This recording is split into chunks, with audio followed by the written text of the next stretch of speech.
Welcome everyone to the March 16, 2022 TTSA regular Board of Directors meeting. Please join me in the Pledge of Allegiance. Pledge allegiance to the flag of the United States of America and to the republic for which it stands, one nation, under God, indivisible, and with liberty and justice for all. Amen. Amen. Thank you. And Rochelle, if you could take roll call. Yes, sir. Director or Vice President Tresson. Here. Director Lewis. Here. Director Cox. Yes. And Director Smelser. Here. And last but not least, President Wilkins. Sorry. Yep. All right. Thank you, Rochelle. You're welcome. Next on our agenda is AB 361 action, which would be us as a board finding by majority vote under Government Code Section 54953E3 that as a result of the continuing COVID-19 emergency, that the board has determined that conducting today's meeting by Zoom instead of in person would be appropriate. I'll make that motion. I'll second. Moved by Director Lewis, seconded by Director Cox. Is there any public comment on this item? We have no public comment for this item. Okay, thank you, Rochelle. That being said, that's by Director. Roll call. Seeing none, if you could take roll call, Rochelle. Yes, sir. Director Tresson. Yes. Director Lewis. Yes. Director Cox. Yes. Director Smelser. Yes. And President Wilkins. Yes. Motion approved. Thank you.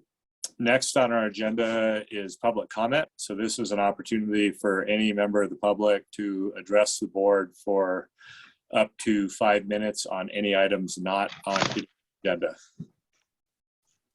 Yes, and we do have public comment from Ms. Jane Davis. Go ahead, Ms. Davis. Yes, can you hear me? Yes, we can. Okay. Good morning. My name is Jane Davis. I'd like to address the financial problems facing TTSA. You have a master plan that was presented last month that calls for $144 million in expenditures over the next 25 years to bring TTSA up to current standards. That's nearly $6 million per year that ratepayers will have to pay every year for the next 25 years. And your response is to throw good money after bad to appeal the PERB decision. It's not enough that you've authorized the expenditure of over $1.5 million to defend TTSA from claims by your employees of harassment and retaliation. Now, faced with $144 million of repairs, your answer is to waste more money on legal fees rather than admitting that TTSA management screwed up. There should be no room for your brand of financial irresponsibility on this board. The ratepayers in this district are being poorly served by your recklessness. Thank you.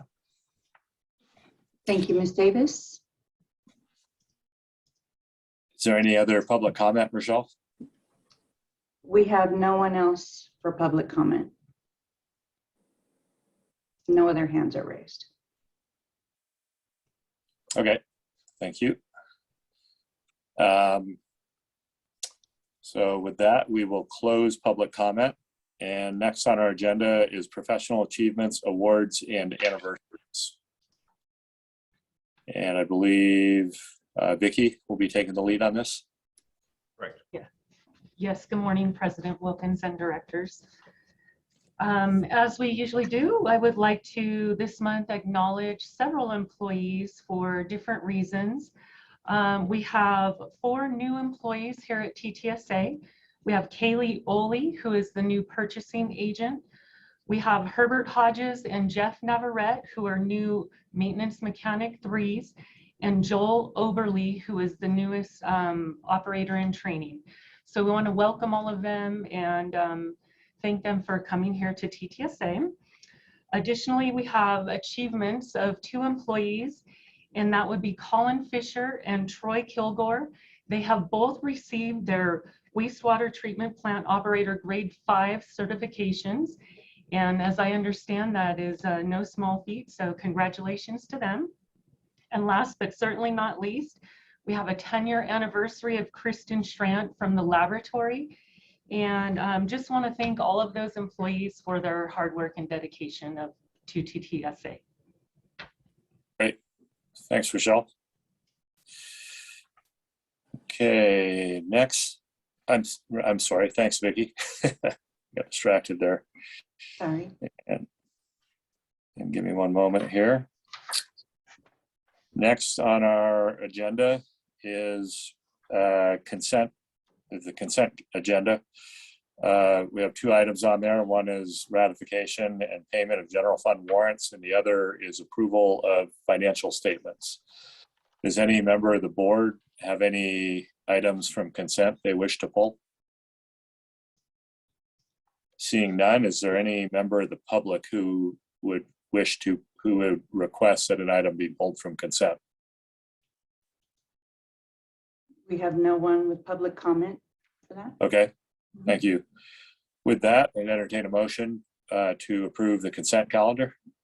I'll make that motion after having, with Director Tresson and I, having reviewed the warrants and the financial statements that we went over. So I'll make the motion for approval. Thanks, Lane. Seconded by Director Smeltzer. And if there's no further comment, if you could take roll call, Rochelle. Sure. Director Tresson, Yes. Director Lewis, Yes. Director Cox, Yes. Director Smeltzer, Yes. and President Wilkins. Yes, Motion approved. thank you. Next on our agenda is first action item would be report out from the February 16, 2022 and February 22, 2022 closed session meetings. And Richard, were you going to handle the report out for us? Yeah, I can go ahead and take that down. Okay, LaRue. During the February 16 and 22nd board meetings, there were closed sessions. I just wanted to report that there was no action taken during those meetings, during that closed session. All right, thank you. Any public comment? I don't know, do we even have to take public comment on the report out? Doesn't seem like it. Seems like it's, Yeah, there's no public comment. okay. Next item is approval of the minutes from the February 16th and February 22, 2022 board meetings. Does any member of the board have any questions or comments on minutes? I'll make a motion for approval of minutes for those dates. I'll second. Thanks, Lane. Thanks, Dale. Blake, looks like you have a comment. Just item 7, I think incorrectly notes that we were taking action on approving $42,000 to Utility System Science for the roof repair project. I believe that was a open channel flow metering project, and just adjust the minutes to reflect the proper. And that was for the meeting on the on the 16th, correct? Yeah, if you look at the language of the minutes for item 7, it does have, titles the project is approval to award open channel flow metering project, but then it says motion by Lewis, seconded by Cox to award the 2022 roof repair project. Got it. I will make that amendment, and with the motion to approve and second to include those amendments? Or do we need to do that again? Lane and Dale, are you okay I'll with that? I'll make the motion that we approve it with those amendments set forth. And second. Thank Great, you. thank you. Is there any public comment on the minutes of either the February 16th or the February 22nd, 2022 meetings? No public comment. Okay. With that, if there's no further discussion, Rochelle, if you could do roll call? Yes, Director Tresson, Yes. Director Lewis, Yes. Director Cox, Yes. Director Smelser, Yes. and President Wilkins. Yes, Motion approved. thank you. Next is approval of the 2022 COVID-19 supplemental paid sick leave policy. And who's taking the lead on this one? Do you mind taking that, Vicki, please? Certainly. Good morning again, President Wilkins and directors. In April of 2020, the U.S. Department of Labor mandated that employers enact an emergency and temporary basis, the FMLA leave expansion and emergency paid sick leave policy, better known as EPSL here at TTSA, as it related to COVID-19. That emergency and temporary policy was effective from April 1st, 2020 through December 31st, 2020, and has now expired.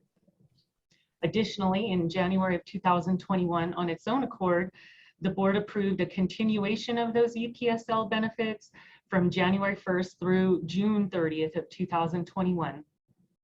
However, during that same time, the state of California mandated a supplemental paid sick leave policy, or SPSL, as it relates to coronavirus, and that became effective retroactive from January 1st, 2021 through September 30th of 2021, and that law has also now expired. Recently, California legislators passed SB 114, which is an updated version of the SPSL, and it begins retroactively January 1st, 2022, and continues through September 30th of 2022. The agency has created its 2022 COVID-19 supplemental paid sick leave policy to reflect the intentions of SB 114. It should be noted that this 2022 policy is a bit different than the previous versions in that it has two separate banks of 40 hours of time each.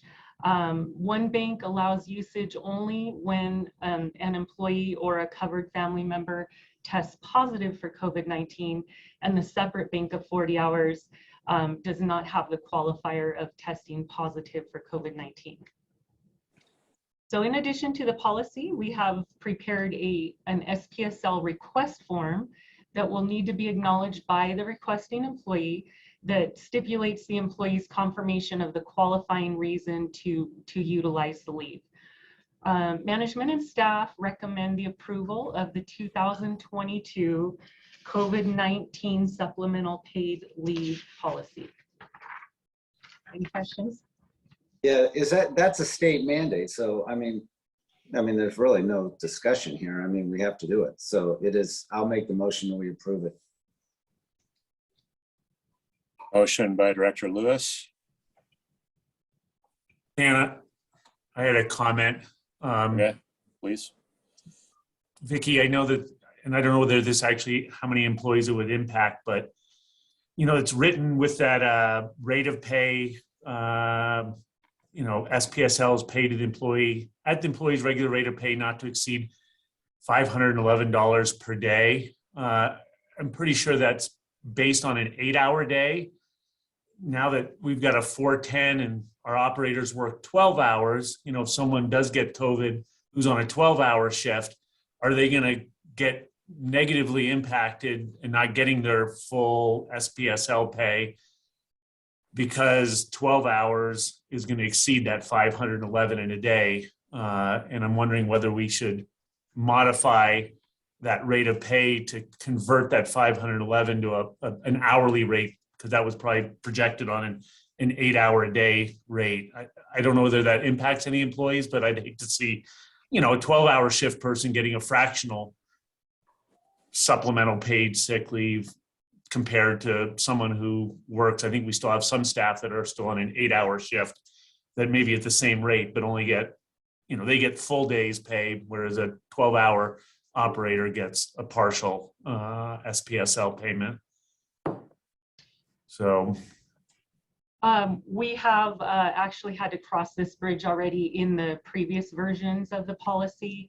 And we have worked with the employee to make sure that while we did not exceed any of those limits that were enacted into the law, we've also made sure that employees are aware of it and are able to I guess I'd say work around it in a manner that still follows the policy.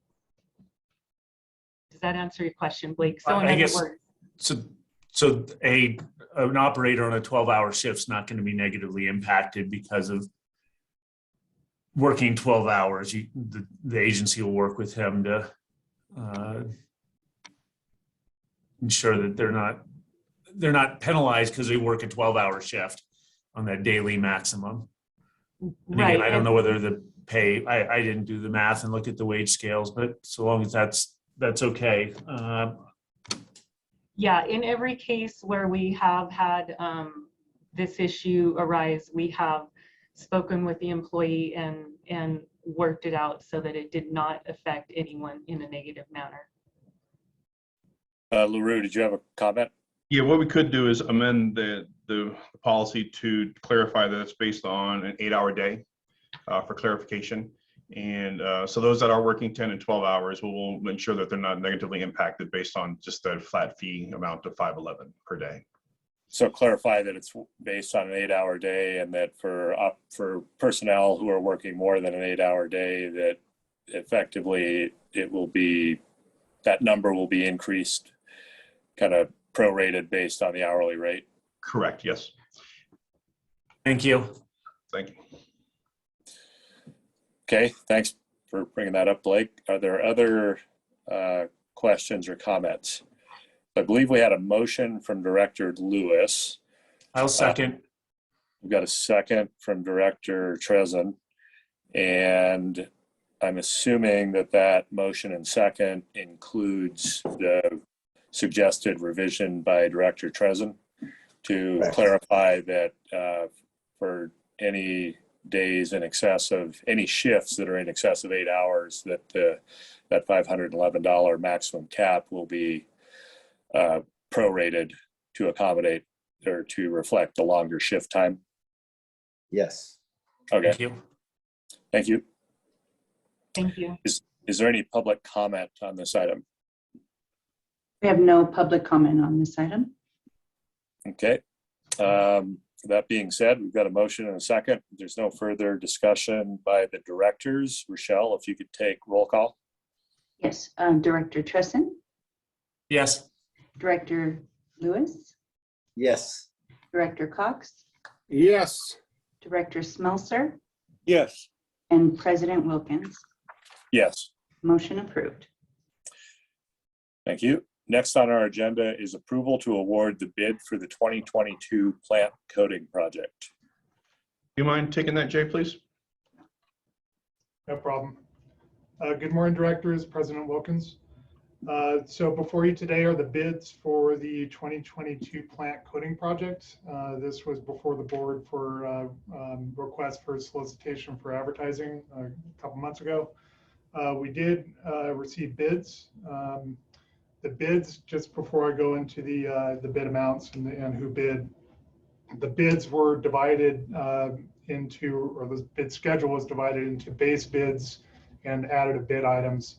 And this was done at the request of maintenance to see if we could price out what it would cost for a contractor to do the work that agency staff has done in the past with respect to breaking down a clarifier in order to get it to be ready for the work, and then to rebuild it after the work had been done. So you could think of it as the base bid was the work that we would have normally have specified for this kind of paint job, and the additive bid items were basically a litmus test to see how much that work a contractor would bid out for setup and breakdown. So 3 bids were received. One was FD Thomas with the lowest base bid amount of $414,218. The second low base bid was Eurostyle Management. Third was FAR Construction. And the way that the bid documents were set up is that the award goes to the lowest base bid.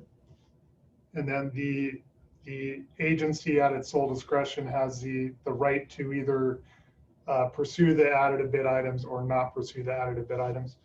And given that the cost for those additive bid items was such a large number, what the agency is recommending is just only pursuing the base bid work for this. FT Thomas's bid, the lowest base bid bid, was found to be responsive and responsible. Their bid price is less than both the engineer's estimate of $520,000 and $550,000 budget for the job. And just a note, if the additive bid items, I'm sure you've looked at the numbers there, but if we were to pursue those additive bid items, it would be an additional $650,000. So it's just not worth it to us to do that. So the recommendation would be for management and staff that we recommend approval to award the bid for the 2022 plant coating project to FT Thomas without the inclusion of the additive bid items, and then approve a contract amount of up to $460,000, which would include that that extra contingency that we've been adding to projects recently. Thank you, Jay. So it sounds like, based on the information in the additive alternate bid items, it's staff's opinion that it's more cost effective for us to continue to break down and rebuild the clarifiers using existing staff resources rather than contracting that out. Yeah, that's correct. At that price, the tipping point has been passed, and we're definitely in the area where it's more cost effective for our staff to perform that work. Okay, thank you. Lane. Yeah, Jay, what's the extended life once, as far as the cycle goes, as far as those clarifiers? In general, on this type of work, you can expect about a 15-year life. But this is something that we always have our eyes on when we're walking around, looking for things that might be failing. But in general, 15 years. Because that makes a difference with regards to the Carrillo report, as far as some work, the clarifier work coming in the 5 to 10 year period, I believe. So yeah. Okay, but if you're saying we get an extra, on an average approximately 15 years, then are we looking at, by doing this, are we looking at pushing that back a little bit on the Carrillo report, because it shows, I think it was in the 5 to 10 year period, work on the clarifiers. Yeah, and so, this was, all those timeframes are based on their own walk around and condition assessments. As is. As is. And so, I think that the wise thing to do as it gets closer, to that 10-year mark, if you're like at, the 8-year mark, you're revisiting and you're going out and you're looking, okay, yes, is this going to be on the 10-year cycle, or is it going to be on the 15-year cycle? Right. For planning purposes, we recommend going with what our consultants observed during because they had a multidisciplinary team come out and look. But my point is that I think it'd be unwise to set in stone that exactly 15 years from now we need to recoat, clarifier X, because it may be that either we need to do that sooner or we need to do that later, and Okay. It's still too early to tell exactly when that's going to be. And the intent of a lot of those projects in the master plan is that you have a placeholder for monies that need to be spent in the future. Well, the good thing is there's not with the amount of clarifiers that we have, that it's not a capacity issue with being able to extend the plant capacity, which is good.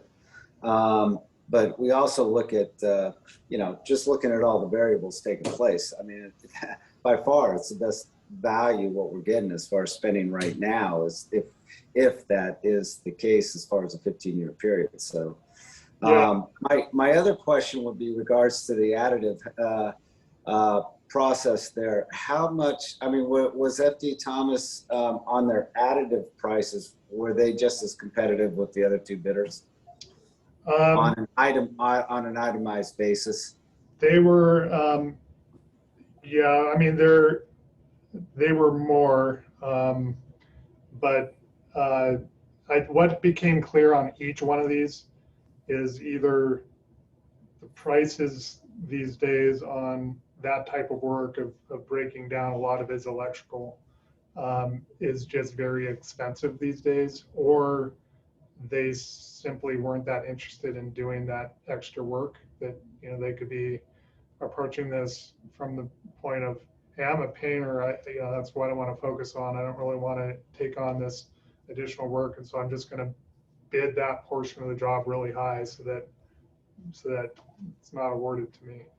Okay, but we're presented with us for that 414,000. So the additive work would be coming back to us at a later date. No, so the base bid would be the contractor's work, which is a really good price, by the way, our units. But to paint those clarifiers and this work that was contemplated by the additive bid item, it's just stuff that had on the last projects, the last painting projects, our own maintenance staff had done that work for us. Okay, good. And so this job, the maintenance staff would perform that work also. So we would not be seeing any of that additive price from the contractor coming back on us. Okay, great. Good. I'd rather see the in-house work there, so you have more ownership. Thanks, Lane. Blake. Just quick comment, just nice to see competitive bidding process, more than one bidder, and good job in getting the base bid actually even below engineer's estimate. It is interesting, the discrepancy as the base bid went up, the additive bid went down. Did you guys have a kind of, you talked about the additive bid item crossing the threshold of being cost effective. What was did you have a firm number or a rough number as to what our in-house costs were for doing that work, at which point you would have accepted the additive bid item? Yeah, so Richard, you want to go into that? Richard had prepared estimates in terms of what it would take our own staff with our own labor and materials for each clarifier.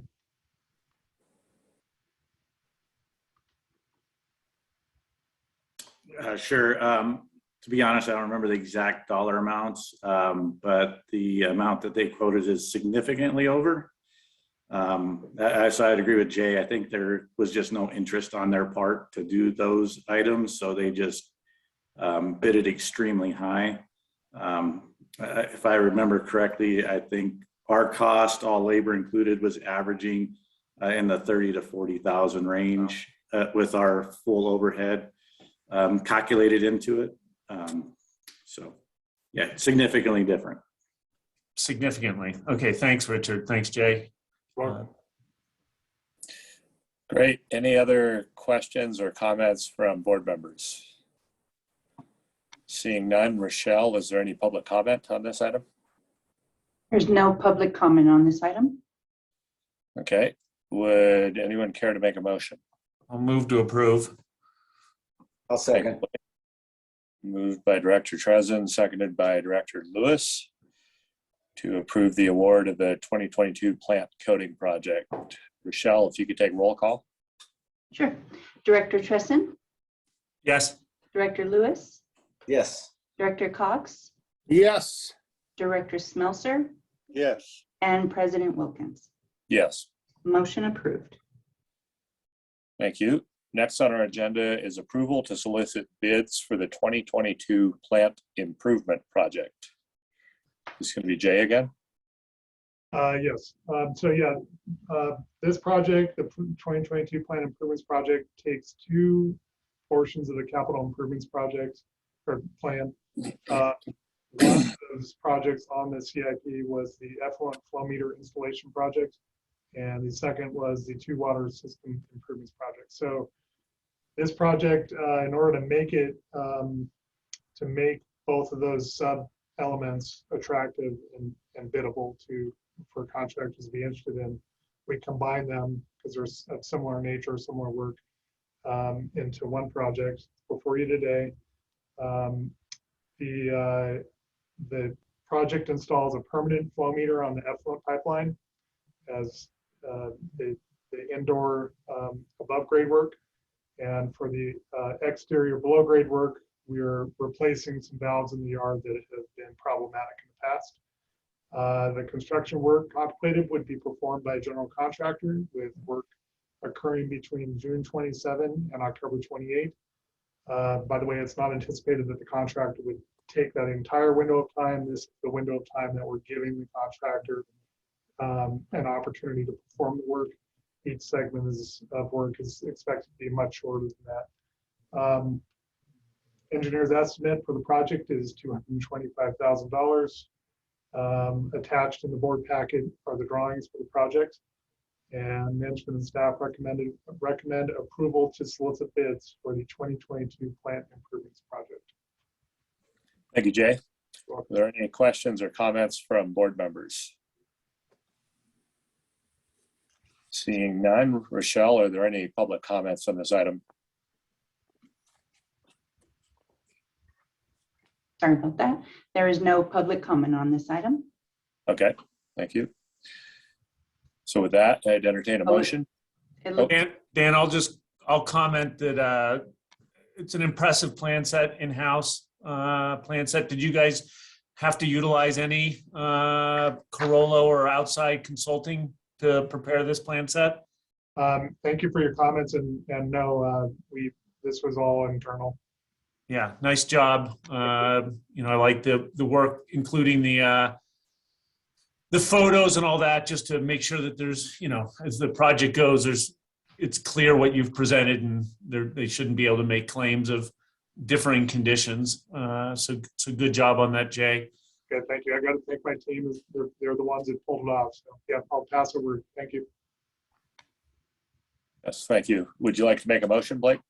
Sure. I'll move that we approve bidding of the 2022 plant improvement project. Second. Thank you. Moved by Director Trezin, seconded by Director Lewis. If there's, I think we already took public comment on this item and there was none. So if you could take roll call, Rochelle. Yes, sir. Director Trezin, Yes. Director Lewis, Yes. Director Cox, Yes. Director Smelser, Yes. and President Wilkins. Yes. Motion approved. Next on the agenda is approval to purchase the variable frequency drive for the multi-purpose pump station. And I assume this again is Jay. This will be Richard. Do you mind handling this one, please? I'm good to go. Morning, President Wilkins, Board of Directors. Before you is the approval to purchase the second of the variable frequency drives for the multi-purpose pump station. Originally in 2019, we had a catastrophic failure of the first one.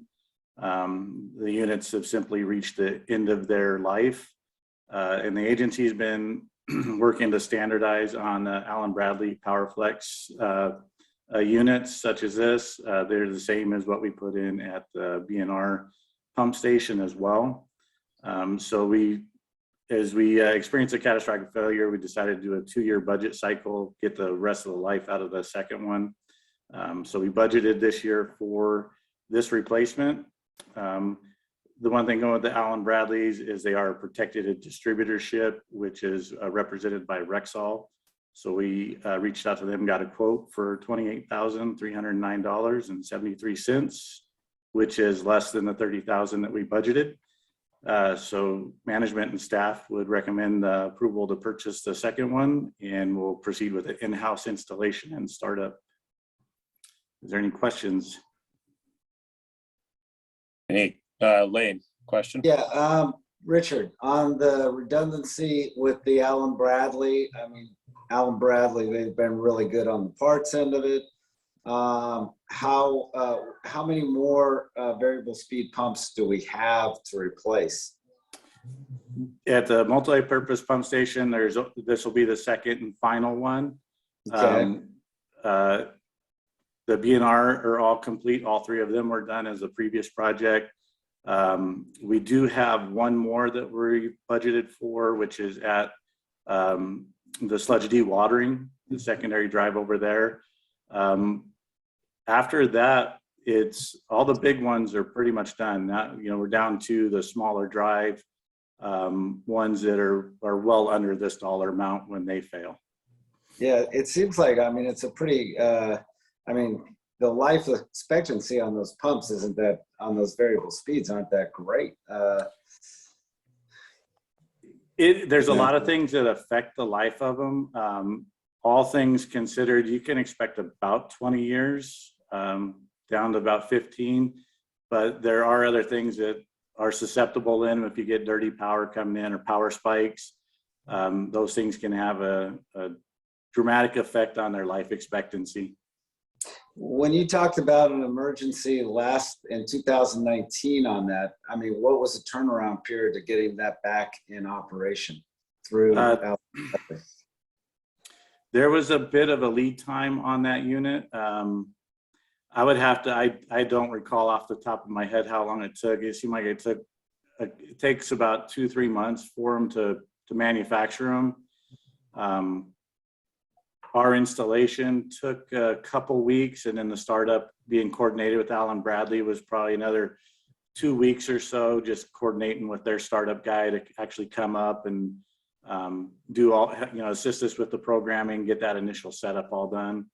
This one will go quicker as far as the install. As you know, lead times, it could be affected with everything that's going on worldwide right now.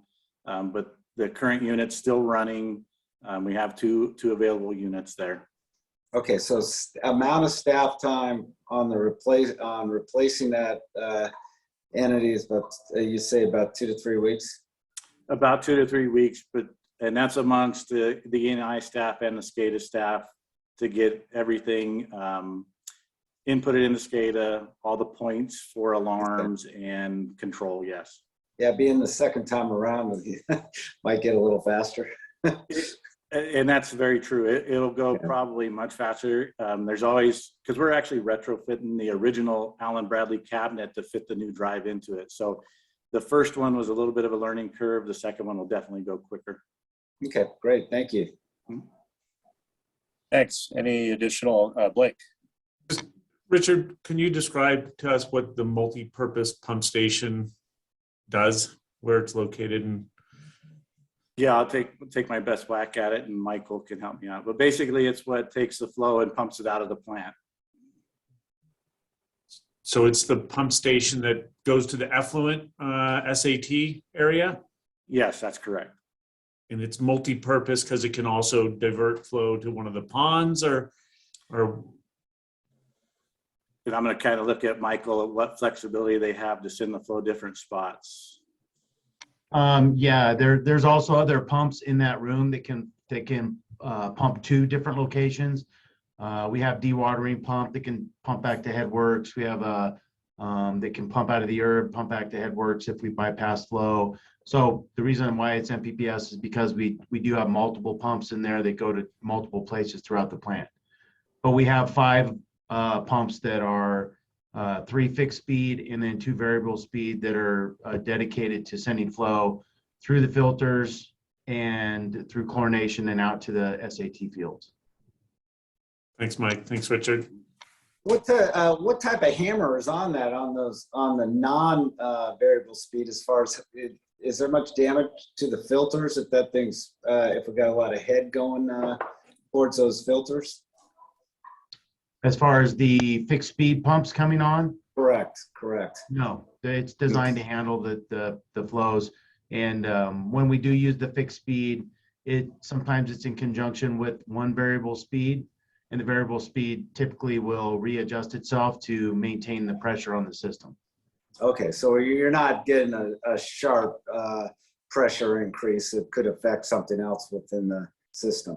No, and we have safety features in the pipeline itself that if we do experience a high pressure because a pump came on that created that situation, it will shut all the pumps off.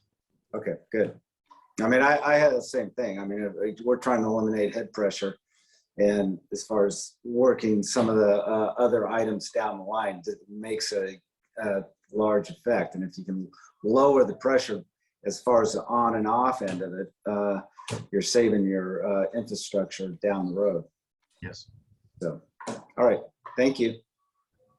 Thank you. Any other questions or comments from board members? I'll make Okay. a motion for approval. Moved by Director Lewis. Is there a second? I'll second. Seconded by Director Smeltzer. And I believe we still need to take public comment on this item. There is no public comment. Okay, thank you, Rochelle. Seeing that, if there's no further comments by the board members, if Rochelle could take the roll call. Yes. Director Tresson, Yes. Director Lewis, Yes. Director Cox, Yes. Director Smelser, Yes. and President Wilkins. Yes. Thank you. Motion approved. Next on our agenda is approval for SEAM Group to perform an updated NFPA 70E arc flash study. Would you mind addressing that as well, Richard, please?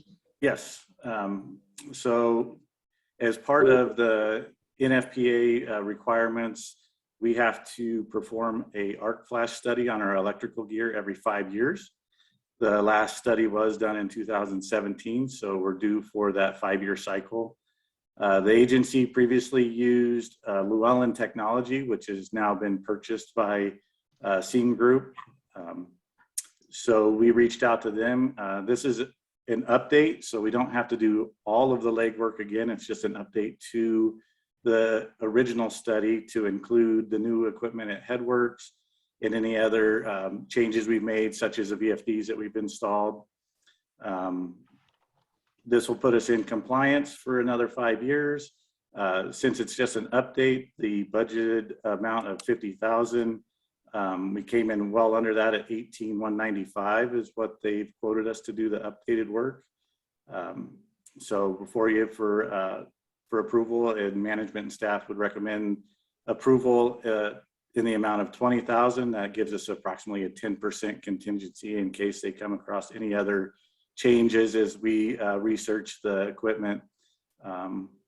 Gives a little bit of flexibility to meet that. So any questions on this one? Blake? Richard, how many pieces of equipment do you have to test for the arc flash? All of the electrical switch gear. So all of our electrical feed coming in, and then all of the MCCs that feed the pumps, all the motors, lighting, all of it has to be part of the program.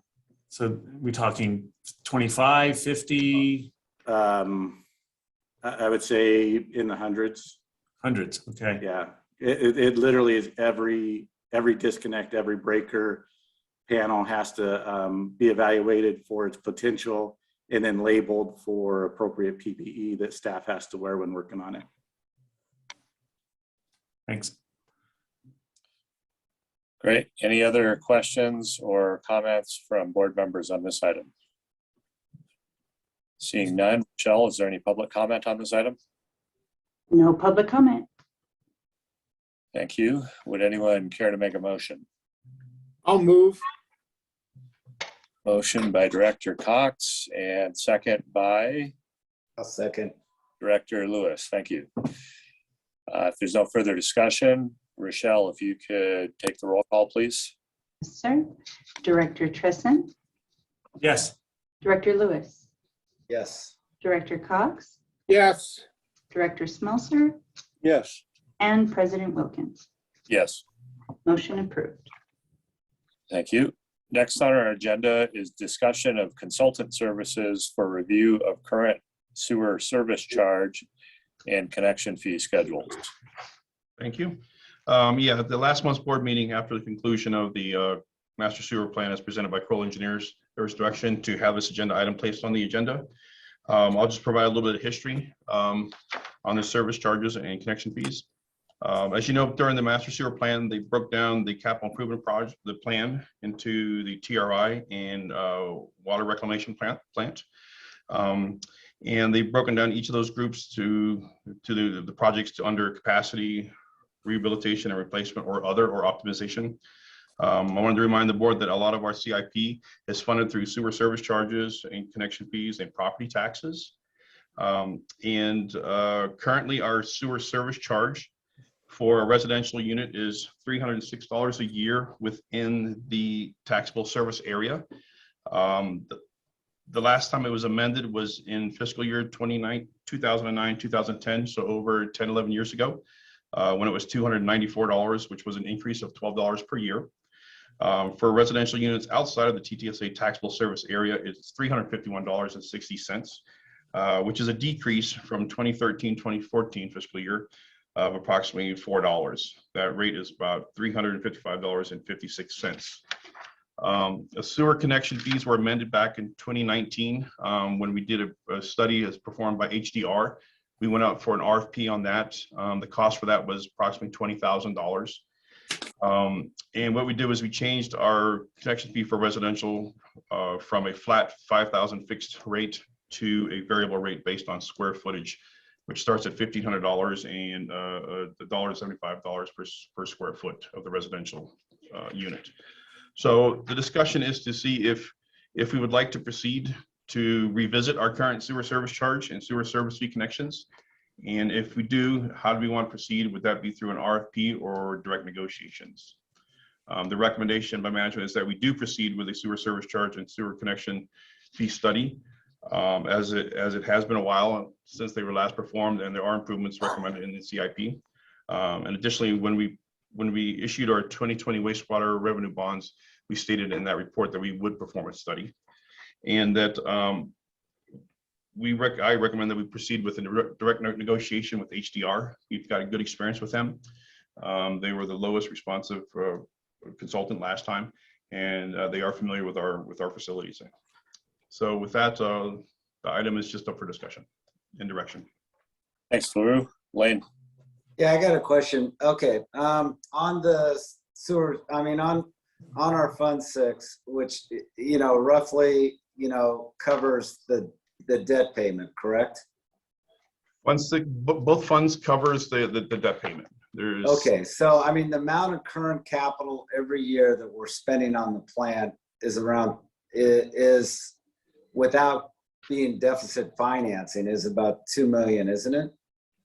It varies from year to year, Lane. This year, I think overall we do expect a net decrease. That was associated with some of the larger projects we had, specifically the Headworks project. Right, because we've come down and been lowering our reserve amounts, but a lot of it's because of the increased capital and the UAL. And we're looking at this, and we got to look at it how we want to look at this long term, whether we refinance and include the bond, which gets paid off in 4 years, and look at. This is good having a rate study. I mean, because we need to, and because there's a lot of different financing options here. Whether we're looking at what time frames we're looking at, whether we're looking at a full 25-year cycle to put this thing in, or we're going to look at a 10-year cycle for the current financing. But we don't want to get too far behind the ball as far as getting this implemented, because it just costs, those projects just cost us more down the road as we defer them. Correct. I would agree. Okay, Dale. Yeah, 2 things. I was really satisfied with how Sean Korn, was it, LaRue, Sean Korn? Correct, yes. Yeah, how he handled our fee schedule. But on the amended fee schedule, when we went from $5,000 per connection to a variable rate based on square footage, were we able to capture the same amount of revenue from the $5,000 flat fee to a variable. Was there any deviation in what the agency could have collected with the amount of new connections? It's been a while since I've looked at it, but the last time I did review it, it seemed like it was almost a push because we did have a mix of larger and smaller homes, and it averaged out to about the $5,000 of a 2,000 square foot home. Okay, thank you. So There was a lot- anything related to capacity is going to be covered in the connection fees. Everything in regards to, increase, in plant upgrades, it's going to be service charges. As far as, okay, looking at that, both units taking a look at those financially and seeing where we are long-term. If we got, what do we got, 44,000 customers? Just if you did if it's the 6 million, it comes out to 6 million a year, you divide that, it comes out to $136 increase per year without, we also have some money in there to accomplish some of these projects too, long term, and how everything integrates as far as our current service rate with what we current spend in capital and our bond payoff in 4 years. It's all interrelated. And you look at $136, you go, wow, that's a lot, but that's more than we'd ever need with what we have currently. And we're looking at how long a period do we look at? Do we look at the full 25 years? Do we look at the 10-year? Are we going to be can we make over the next 2 years? Can we meet the Carrillo requirements? Because I see it taking a year's time to educate the public and get them behind this. Are we going to be able to, with current rate structure, even taking down our reserves a bit, are we going to be able to meet some of the Carrillo suggestions, for CIPs in that time frame, so we don't get behind the 8 ball and keep pushing things back? Right. So I think we have enough for 2 years of projects for the more important projects. A lot of the smaller ones that aren't necessary, I would move back a few years. So we do have the capital to take care of that. As it refers to the span, how long should the study be? I would recommend that it would cover the full 25-year span. Of course, we would revisit the study every 5 years just to ensure projects are still needed, check costs and what have you. Okay, thank you. Dale. Yeah, LaRue, what kind of reserves do we maintain in that capital improvement fund? So what we have, when we talk about taking care of some of these projects with the money we have on hand, what kind of reserve are we maintaining in that capital improvement fund? in our capital reserve fund for capacity, we have currently approximately $18.5 million. When it comes to the upgraded rehabilitation and repair fund, we're looking at about $9 million.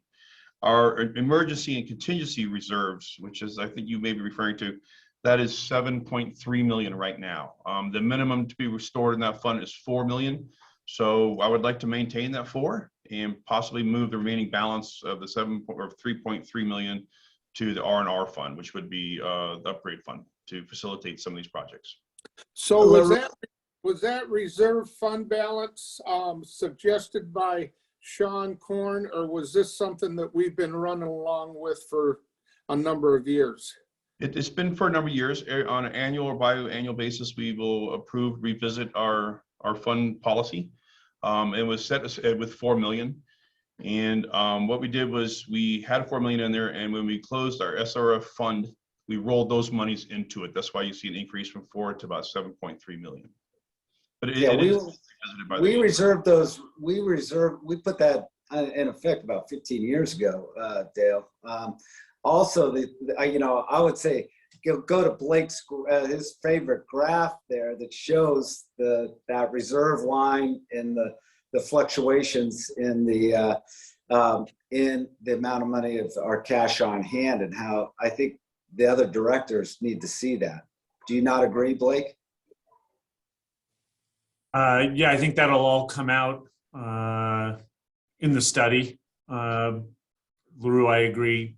25 years is the window we should look at. I don't know that you try and raise rates, user fees today to cover all that. It might, it might involve, because you can only raise user fees for a 5-year period, according to Prop 218. And so there may be one, I don't know what the results are going to be, but if, it shows a need to bring in additional revenue in user fees, it likely would, be possibly 2 separate Prop 218 processes over the 25-year period, maybe 3.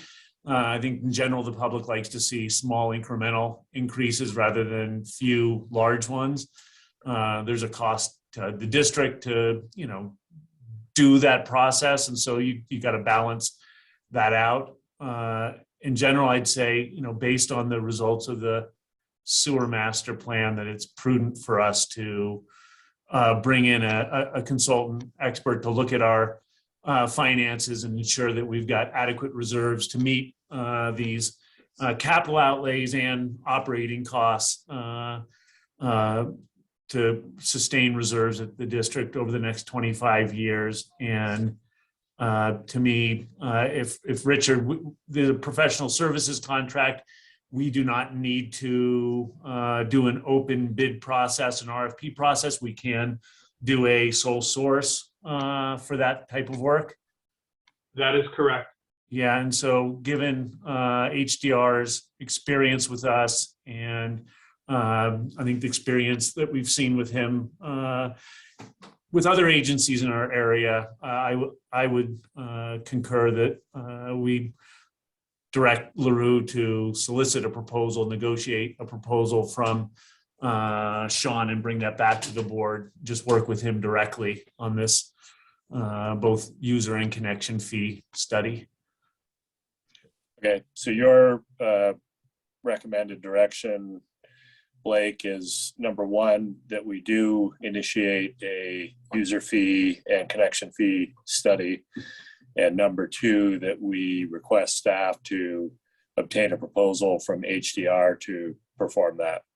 Right. And so basically we're directing him to, work on that proposal that I would assume that would come back to the board for approval. And so we're not approving the study yet. We're approving or directing staff to work with HDR to develop that scope, and that we'd have a chance to review that before, and then hopefully, assuming we get the right proposal, approve that scope of work, and then we'd be moving forward. So there'd be another checkpoint for us before starting the study.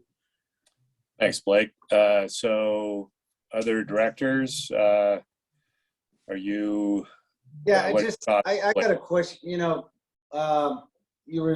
Blake, you referred to the, looking at it, you can only raise rates for a 5-year segment under the 218. Yet we got to look long-term here. I mean, how do you do that? You do a tier system as far as something to roll into the capital debt after a 5-year period? Because obviously you can't, I mean, if we're front-loaded a number of projects, I mean, maybe we do more up front and push things back to have the proper money long term. Yeah, Lane, I don't have the perfect answer for you. That's really why we're hiring the consultant to help us figure out the best way to stage any rate increases. And a lot of it has to do with, how we define our reserve policy, whether we want to do debt financing or we want to, pay go and have sufficient funds to fund all these projects up front. If, that's the case, then probably you're looking at a big rate increase at the beginning. If we're willing to debt finance, you can probably potentially, and again, I have no idea what the results are going to be. And again, that's what we're going to be hiring the consultant to help us come up with recommendations for us to look at. Okay, so either Dave or Dale or Lane, are you supportive of Blake's suggestion that we do in fact go forward with a rate study and that we ask staff to get a proposal from HDR that would then come back to the board? Absolutely. Yeah, I think we're on the right track. Sean in the past has done great work for us. He knows what the agency is all about, and I think that he would come forth with a real sound proposal to help us to move forward. Great, and More I'm forward with that direction as well. Yeah, the more information we have forward, the more transparent we are with using outside services with regards to, a rate study. And it's beneficial for all of us in educating the public when it comes time to looking at a rate increase. Thanks. Rochelle, is there any public comment on this item? There's no public comment on this item. Oh, I take it back. I have a hand raised. Pippin Mater for public comment. Go ahead, Pippin. Great, thanks, guys. I just wanted to echo a couple of things that I heard. One was the public outreach, right? I'd love to see that sort of early as opposed to late. I feel like once this information comes out with that kind of the economic options with the rate increases, it'd be nice to have kind of the rationale, the need explained along with that fairly clearly to the public. And the other is, it wasn't clear to me whether the UV disinfection was part of the 144 million. And I think that it would be valuable to have that discussion and make sure that was or was not in there before that rate study was done, because that, right, it isn't free. That's it. Thanks. Thanks, Pippin. Rochelle, is there any other public comment? No, sir. Thank you.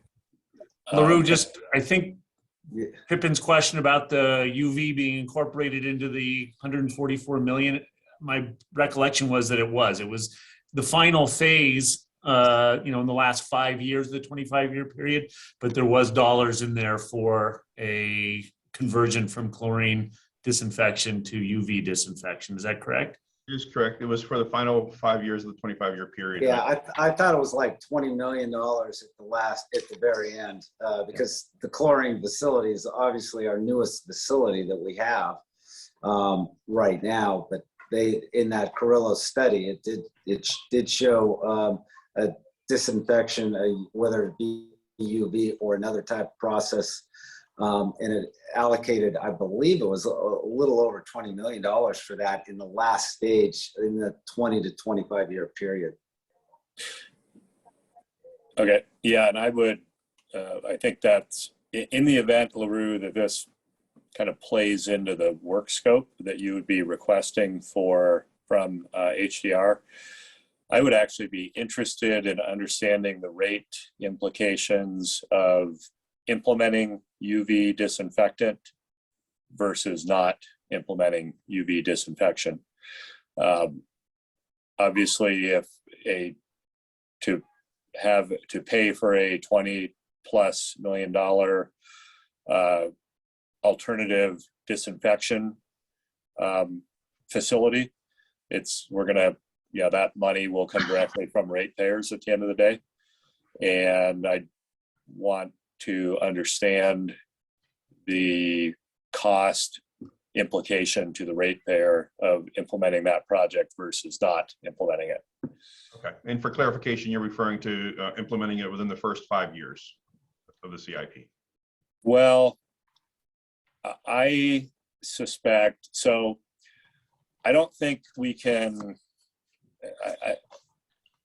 what I've seen done on some other rate studies is in terms of this 5-year versus 25-year versus, whatever the strategy is. In this instance, I could see us taking the full 25 years worth of projects, figuring out what the annual cost of that is, and kind of building in an annual capital dollar amount that we decide that we need to generate in order to implement the 25-year program. So if we've got one 25-year program that has a $20+ million alternative disinfection facility in it, and a second one that doesn't, we're going to have two different revenue needs to achieve that. So, yeah. Don't forget in that disinfection, being down the line in the 20 to 25 year period, it talked about, it not only UV, but other alternatives and new technology coming on board, with that. So it's not only UV, it could be something else too. And, it's a major investment to the plant, and we have to, look at it as far as always being ready to update technology-wise with what's coming forth. So it is identified in there, and it is, we need to look at it. Who knows? Let's watch what some of these other newer plants have put online and take the best solution down by having somebody else experiment on the disinfection end and look at what's going to work best for TTSA. Also on the Corolla study, they were talking about the potential of regulating chlorine out of the system at some point. I mean, that's a guess, of course, but they were talking about it. Right. There's That definitely at any time. Right. There's definitely reasons beyond end of life of the chlorine facility to consider changing our disinfection strategy, right? I mean, one approach is just wait till the chlorine facility reaches the end of its useful life and then change disinfection strategy at that time, or rehabilitate the chlorine facility, which could be an option. There could be other reasons that we would want to move away from chlorine disinfection beyond just end of useful life considerations. And so I think, again, understanding, revenue requirements with both scenarios from my perspective would be helpful. And in the event that affects the HDR scope of work or their proposal, from my perspective, we should communicate that to HDR when we're requesting the proposal that we would like to look at a couple or at least two revenue scenarios there and test them against what the rate structure would be for each one. Yeah. They're understood. And when you're talking and getting HDR to put together a proposal, I would concur with Pippin's comments and make sure that we have a robust kind of stakeholder engagement element in the scope of work also, so that we are reaching out and where it's appropriate with the consultant to ensure that we're sharing the information as we go about doing the study and possibly making adjustments to our rates. If I recall correctly, there is a required public hearing for the 218 process. Would you like to stick to the minimum amount of meetings and hearings, or would you like to increase that with the expectation there might be substantial feedback? Well, I think that it would be appropriate for us not just to do the bare minimum. I know that there's with the 218 process on the user fees, a 50% protest vote can prevent you from using that user fee. That's a unlikely scenario to have happen, but I think it's our own due diligence to reach out where there are known stakeholders. I know with regards to the connection fees, talking to the Contractors Association and engaging appropriate stakeholders in this process so that we're as transparent as possible. And, as Sean, I think part of that's beholden on the agency to do that reaching out, but part of it also should be incorporated and make sure Sean's got that, or whoever we end up hiring for this work understands that we want to have a robust stakeholder process. Sure. Okay, any further thoughts on this or comments from the directors to LaRue related to items you specifically would like to see in a work scope of work proposal from HDR? All right, seeing none, I don't believe this item requires specific action. I think staff was requesting a general direction from the board. Do you feel that you've received that, LaRue? I do. Okay. Okay, and we'll look forward to seeing an HDR work scope come before us in the not too distant future. Sure. Thank you. Thank you. Okay, next on our agenda is discussion of in-person board of directors meetings. LaRue, did you want to take the lead on this? Sure. This is a standing agenda item that we've had for past months. I just wanted to update the board that currently that the face covering restrictions, the masks have been lifted regardless of vaccination status. And the public and staff can attend the board of directors meetings without face covering restrictions, so we can hold a in-person meeting. I also found out just a few days ago that there's another variant that is arising elsewhere. So I do not know what's going to happen with that. But as of today, we in the office here are without masks and we can hold an in-person meeting. The item is just to discuss if the board would like to go ahead and continue with AB 361 in light of the other variant that's coming down, or to have the in-person meeting. All right. Thoughts from other board members? I know I'm comfortable going back to in-person meetings as opposed to Zoom. I mean, Zoom sometimes is convenient. I think Zoom has been helpful in allowing both staff and board members to participate when otherwise we may not have been able to due to the various restrictions or quarantine kind of requirements that have existed in the past. Seems like that is changing, so the likelihood of staff being unable to attend a board meeting last minute, the likelihood of the members of the general public being unable to attend due to COVID-related issues, and the likelihood of board members being unable to attend due to COVID-related issues seems to be diminishing right now.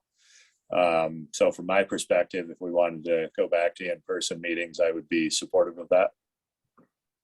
I would support that, but I'd also leave it on the agenda in case something does change with COVID out there, that we leave it on the agenda, but we go to next month's meeting on in person. Okay. What's the time constraint that would affect us? How soon will we have to go to a Zoom meeting versus a public meeting? 30 days. So Dave, my understanding is that if we were to want to make a change to go, if let's say after today's meeting, we decided to meet in person and then circumstances changed, my understanding is that we would need to make that decision prior to the agenda being posted for our next meeting so that we could include an item with making the AB 361 findings. And I recall us having had a similar conversation at a previous meeting where I think we decided to move in the direction of maybe in person, but I think the board left some latitude to a combination of staff and the board president to kind of adjust that last minute if there appeared to be cause to do so. So I'm not, if that was what your question was, I think the time frame would be probably 6 or 7 days prior to our next meeting. We would want to make a decision to change direction. Okay, that was my question, because I'm in favor of an in-person meeting, but it's just on the news, it seems that COVID's cranking up again, so to be seen. Okay. LaRue? I think when we did this last time, I touched base with you, President Wilkins, to see if you wanted to maintain course. So what we can do is come to a direction today, and then a week before the meeting, I can touch base with you, see if that's the direction we want to maintain. And if there's any changes, then I can implement them accordingly. Okay.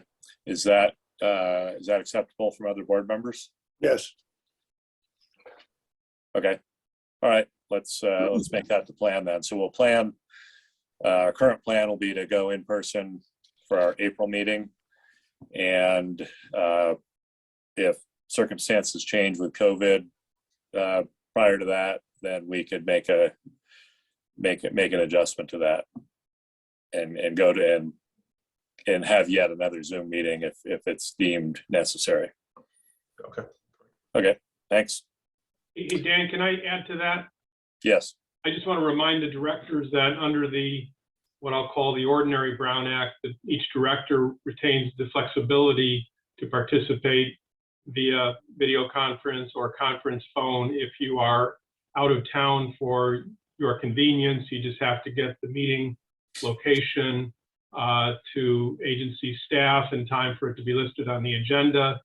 And the other point of interest is there are 2 bills pending now in the California legislature that would tweak that part of the Brown Act to no longer require directors in that situation to provide their meeting location, which is frankly a kind of a silly requirement. And so hopefully the Brown Act will be updated this year to make in the post-COVID world, if there is one, to provide a little bit more flexibility for participating via video conference when you're out of town for your convenience. Thanks, Dick. Okay, so I believe, is there any public comment on this item, Rochelle? Yes, there is. Pippin Meter for public comment. Pippin, you have 5 minutes starting now. Great. Just really quickly, I would love to see the option to attend remotely. I know that I've attended both in person and remotely, and like you guys appreciate the flexibility, I appreciate the flexibility if that's a possibility. Thanks. Thank you, Pippin. Thank you, Pippin. Yeah, and that, just kind of follow up to that. I think it would be, maybe it'd be useful at our next board meeting to have an agenda item on there where we could have some conversation about acceptable methods to receive public comment during board meetings. So if we're back to an in-person format, what options are available to the general public to provide public comment?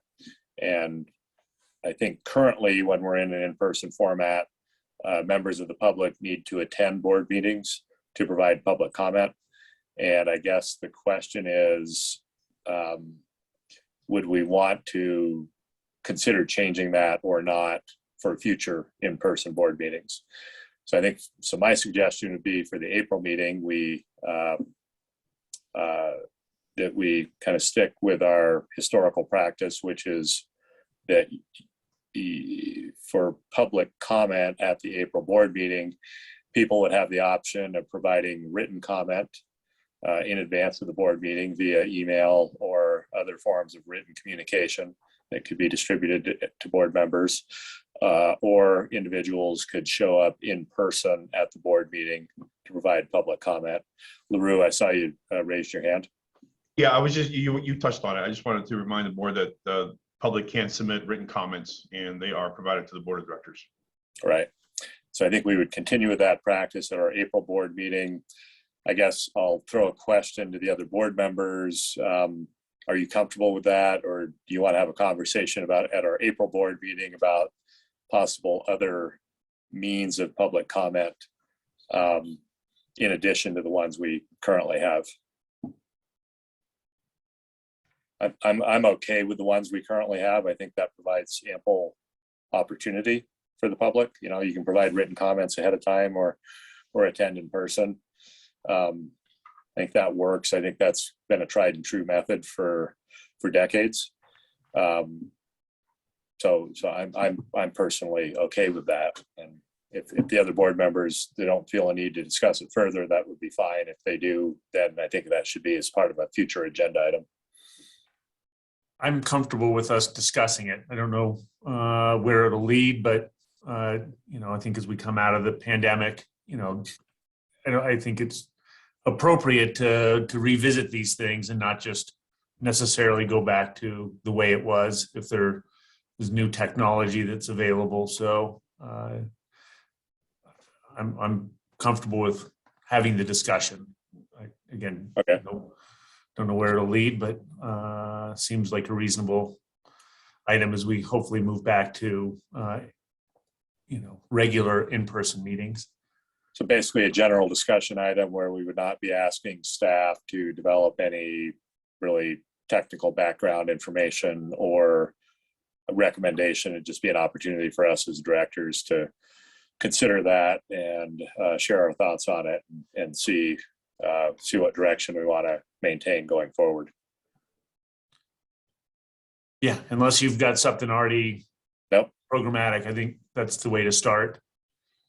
Other board members, you okay with that conversation being agendized for a future board meeting? Or no? Why not? Yeah, I would agree with it. Okay. Okay. Good enough. Okay. Next on our agenda are management team reports, or excuse me, department reports. And who would like to go first? I'll go first, President Wilkins. Good morning, President Wilkins, Board of Directors. For the Operations Department report for the month, all plant waste discharge requirements were met. The plant performed well through the month. We continue to add caustic to the effluent. We have picked a water information management system for the Operations Department, kind of like the LIMS system, but it's for operations. And we have completed 7 work orders and we have 4 pending. For the laboratory portion of it, the Laboratory Information Management System, LIMS system, needs assessment has been completed for last month. Staff continue to prepare for the laboratory quality manual and other documentation in accordance with the NELAC and the TNI standards. The agency expects TNI compliance by the end of the calendar year, and the laboratory had 0 corrective actions completed and pending. Any questions for the Operations Department report? Yeah, go ahead. Mike, Go ahead. just going through the charts, there was kind of the monthly average daily chemical oxygen demand chart, and I don't know the other ability to bring that up or not. It was on page 76 of the board packet. Just kind of an anomalous, that constituent, which I think is a measure of kind of the amount of organic material coming into the plant.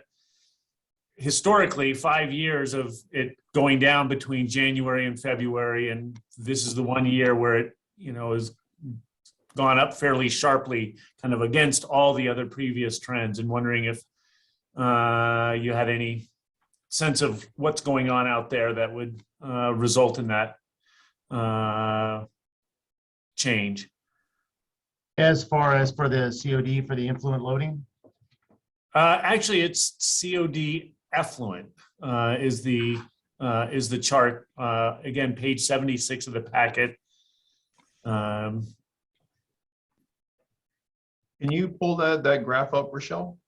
Yes, I'm doing that right now. Thank you.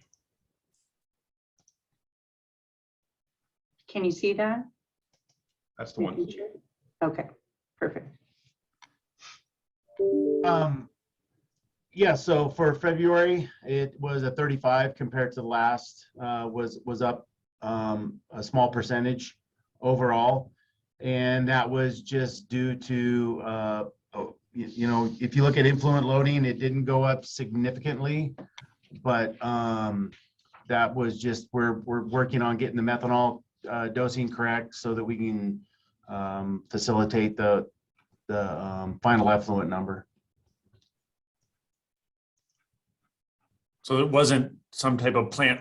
It was a little bit of just operational stuff. I recognize that it's, it's a percentage change and it's all well within the WDR limit. It just Yes. seemed, it jumped out at me, given 5 years of historic trends in one direction, to see it trend in the opposite direction, and just checking to see if there was, what the story was behind that.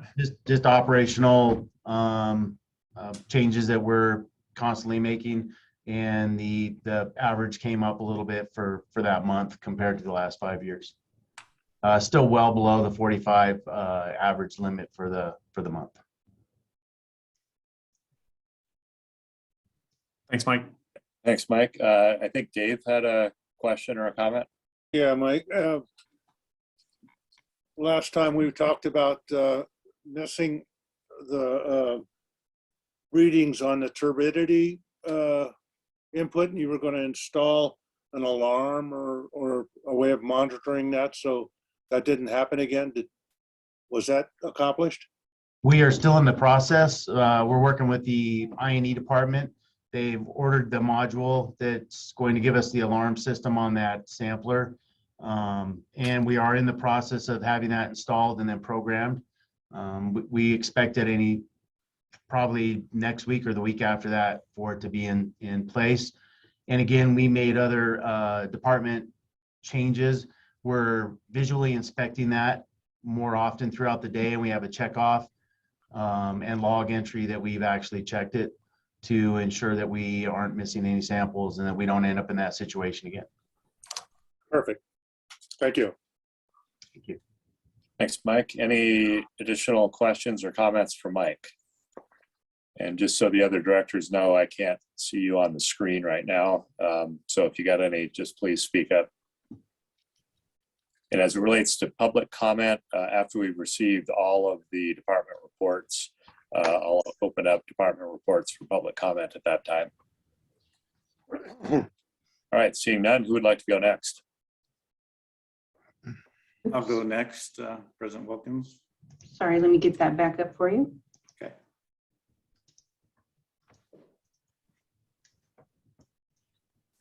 There you go. So morning again. For you, the numbers that were completed. One thing I want to highlight is as part of our project, we continue to transition over to Lucity for our work management, which I'm proud to announce that we are 100% into Lucity for all the corrective work. So some of these numbers are going to fluctuate a little bit over the next couple months. You can go ahead and go to the next slide for me, Rochelle. So just to highlight some of the work the guys did, some repairs on in-use covers to meet the NEC throughout the facility and provide a level of safety to staff. Apologize, the shop floor coating project picture may be a duplicate from last month, but that was completed and looks good. And the staff continues to work on the transition of the mechanical equipment into the new shop area. Next slide, please. Also did some LED updates for lighting in the thickening area. We continue to take bites of the facility and update the LED lighting for enhanced lighting, as well as lowered maintenance cost and operational cost. And staff also did, as you see on the photo on the right, fire extinguisher and eye wash markings for encouraging staff to keep those areas clean and stay in compliance in that area. We also continue to work on the Logically implementation for our IT management, and the SCADA IT master plan continues. It's going very well. So those are the highlights for the month. If I may, I'd like to acknowledge Paul Schaus and Tanner McGinnis, two supervisors that I work with in my department, who stepped up in my absence for the last month or so, and continue to keep things rolling seamlessly and flawlessly. I just want to acknowledge their effort and the additional workload they took on in my absence. Any questions for maintenance? Members, any questions for Richard? And like I said, I can't see you on the screen, so please just speak up if you have any questions. Hey, Richard, this is Blake. On your project, your monthly report, you indicated that one of the projects you're working on is a plant security camera project. Could you just remind us what that project entails? Sure. So that's the perimeter security cameras, as well as some interior security cameras along corridors. It's been a challenging project due to weather, availability of equipment and materials, as well as with the contractor.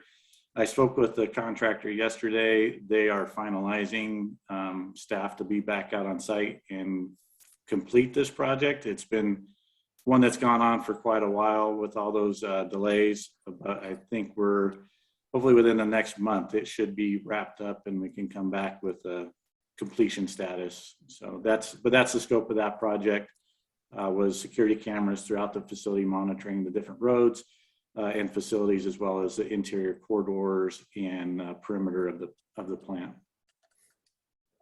Thanks, Richard. You, any other questions or comments for Richard from members of the board? Hearing none, if whoever would like to go next. I'll go next, President Wilkins. Jay Parker, this is the engineering department report. So projects under construction, the 2020 Headworks Improvements Project. We're anticipating that by next month's meeting that we will have taken that job to final completion and request for the county to file for completion on that. The 2021 Chlorine Scrubber Improvements Project, that's currently in the submittal phase. Projects in the bid phase. The 2022 roof repair project, we're in contracting currently. On the control room upgrades project, we're in a proposal solicitation phase. The plant coating project and the plant improvements project were in today's board packet. Next slide, please, Rochelle. And then projects in development, the digester improvement study is in the study phase. The digital scanning of sewer lines project is in development. That'll hit the streets in the next couple months. Filter influent condition assessment project final design, and finally the sewer manhole adjustment project in preliminary design. Are there any questions? Any questions from other board members? All right. I do not see any. Hearing none, we'd like to move on to the next department report. Good morning, everybody. Just real quickly, the finance team is still diligently working for all the additional audit requests that we're receiving. We participated in a finance committee meeting on March 7th. Next slide, Rochelle. And in the billing customer service department, there were no inspections in February.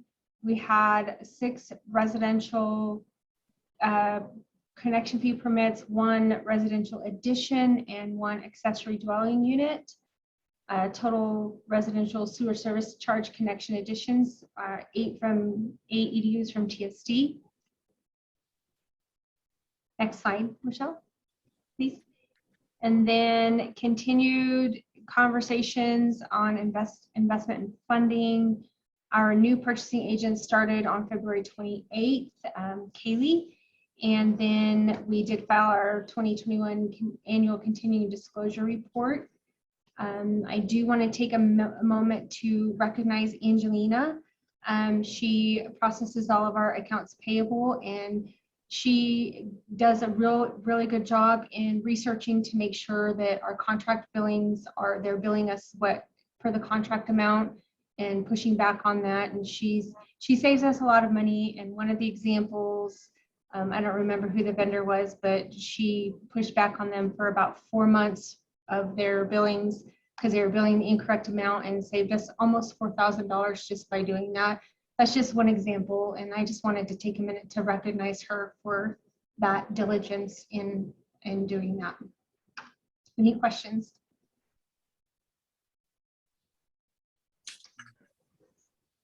Thank you. Hearing none. I believe that's the last department report. Is that correct, LaRue?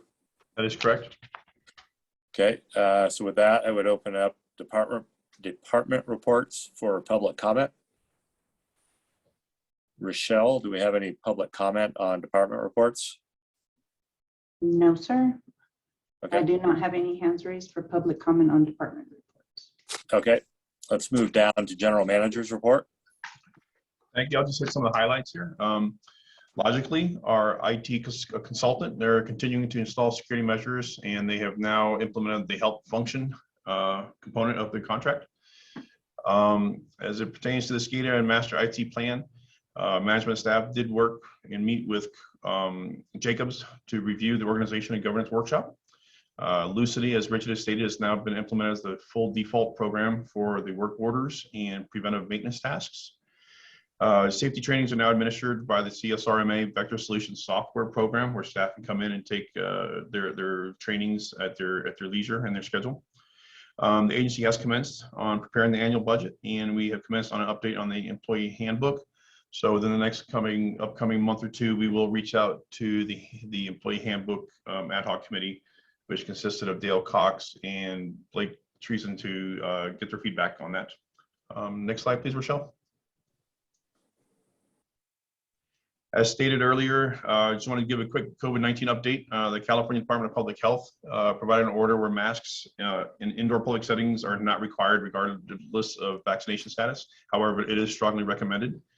In Nevada County, they've also tied on to that, and they too state that the masks are not required regardless of vaccination status, and they also recommend it for unvaccinated persons. And the final slide, Rochelle, please. Recruitment status, we brought on the 4 candidates as stated by Vicki earlier in the meeting today. We are waiting for the final candidate, the final employee to come in, and they'll be here towards the end of March. That will be an OIT. We as an agency have organized the Reno ACES event for staff and their families on April 22nd. And in the board packet, I stated that management executed an agreement with Bike Monkey. And what that was is for the Truckee Dirt Fondo. And it's, like I said, organized by Bike Monkey Incorporated out of Santa Rosa. The event is to take place on June 10th and 11th. And what that is we've allowed them access along Georgia Drive, Butterfield Drive, the TRI easement, and the Legacy Trail for them to have their event. What's not listed here is I just wanted to have an acknowledgement for all staff. As we bring on more staff here, I just wanted to let everybody know that staff has stepped up over the past months in light of the short staffing and COVID staff shortages. Everybody's had to step up. They did so another month, and hopefully with these new recruitments, we'll be able to ease some of the workloads there. With that, I have no additional additions. I can take any questions. Thanks, LaRue. Any questions or comments from board members? And again, I can't see anyone, so just speak up if you have any comments on this. All right, hearing no questions or comments from board members. Rochelle, do we have any public comment on the general manager's report? No, we do not have any hands raised for the general manager's report. Thanks, Rochelle. With that, let's move on down the agenda. The next item on the agenda would be an opportunity for any member of the board to provide any comments on items they see as being relevant to TTSA business. Any board member have any board member comments they'd like to share? Seeing none, I think that concludes our regular open session portion of the Board of Directors meeting. We do have 2 items on closed session, and I believe now would be the appropriate time to close session.